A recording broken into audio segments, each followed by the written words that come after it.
والكابتن اكرامي نعم يا وحش باشمهندس. افريقيا يا باشمهندس. نعم يا ده باشمهندس. ماله ده؟ ما قاعد هيرقص دلوقتي، بيقول لي انا ارقص، قلت له ده انت اول واحد بقول لك رقصت. ايه، الضحكه بتاعت اكرامي دي بترد على الناس كلها.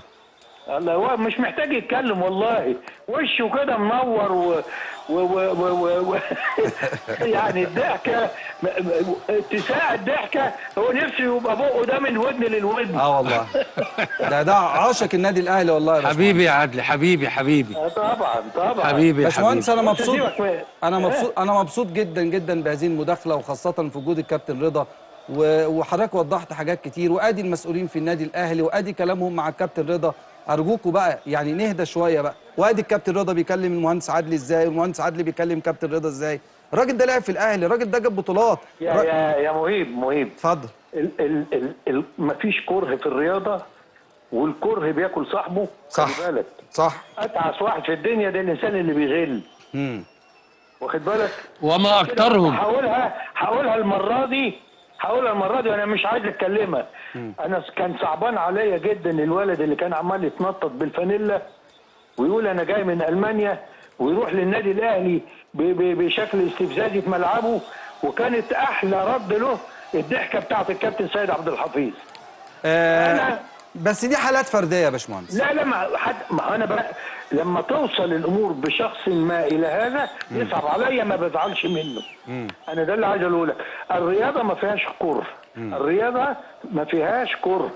لازم الناس تتعامل مع الرياضه اهدى من كده، لان الرياضه متعتها في التنافس، وانك انت برضو تبقى شايف ان انت خسرت خيرها في غيرها. ايوه. وبعدين لما تكون كبير وانت مصنف، لا ما فيش حاجه هتاكل من تاريخك.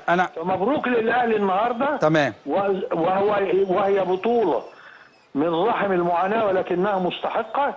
وبتقول ان الاهلي 4 سنين ورا بعض بيلعب في كاس العالم، شيء ما حصلش. والسنه الجايه باذن الله هيلعبها برضه ان شاء الله. يعني عايز اقول ايه، خلينا في الاهلي ونتمنى الخير لكل الناس، ولكن طبعا هنحب الاهلي اكثر من اي حد. انا عايز انتهز الفرصه دي وتقول كلمه لجماهير النادي الاهلي بخصوص الكابتن رضا عبد العال. لا، ما انا قلت خلاص بقى، وهي بالعكس هخليها طبيعيه كده. انا قلت في كل حاجه بشكل طبيعي. وهو الكابتن رضا على فكره، جمهور الاهلي ده كلمه ترضيه، كلمه تبص تلاقي كل يوم مش هتفتكروا له غير كل حاجه حلوه. انت قلت خلاص كلمه جمهور الاهلي كلمه تراضيه.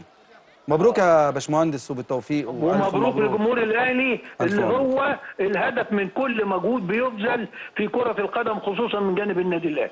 تمام. مبروك يا باشمهندس عادل الكرام، مبروك للنادي الاهلي. ايه اللي عدى عليك النهارده؟ طبعا الكابتن عدلي قيمه وقامه كبيره قوي في النادي الاهلي، والكابتن رضا كان لعيب كبير في النادي الاهلي. مسيرته ما طولتش كتير قوي بسبب غلطات كتيره هو ارتكبها في حق نفسه، ولا زال يرتكب اخطاء في حق جماهير الاهلي والنادي الاهلي،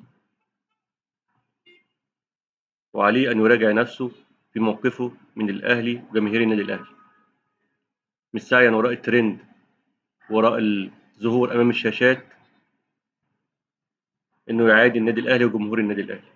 فنصيحه ليه، خد بالك، جمهور الاهلي كبير، ده جمهور الفريق الكبير، اوعى تعديه، مش في مصلحتك على المدى الطويل والمتوسط. اذا استفدت شويه من كلمتين ترند بتطلع تقولهم، على المدى البعيد انت الخسران، محدش غيرك خسران. لازم تكون جنب الحق، مش عايزين منا غير الحق. والسلام عليكم ورحمه الله وبركاته.